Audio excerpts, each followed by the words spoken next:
Hello friends, welcome to my KD home tuition. KD home টিউশনের পক্ষ থেকে সবাইকে স্বাগত জানিয়ে শুরু করছি আজকের ভিডিও।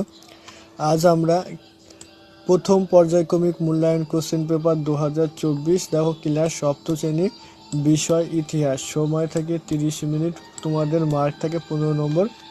আজ আমরা সেট 3 সম্পর্কে আলোচনা করব। এর আগে সেট 1 ও 2 সম্পর্কে আলোচনা করেছি, যারা দেখোনি তারা দেখে নিও। একটা দেখো, নির্দেশ অনুসারে নিম্নলিখিত প্রশ্নগুলির উত্তর দাও।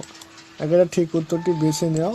ও পাল ও সেন যুগে বাংলার প্রধান ফসল কী ছিল? শূন্যস্থান পূরণ করো। অর্থশাস্ত্র গ্রন্থটির লেখক কে ছিলেন? ঠিক না ভুল লেখো। এখানে দেখো প্রাচীনকালের এটা।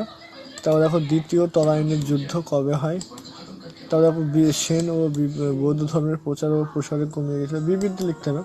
তার ব্যাখ্যা দেখো, সেন রাজারা বুদ্ধ ছিলেন কেন? 2, সেন রাজারা ব্রাহ্মণ ধর্মকে প্রাধান্য দিতেন কেন?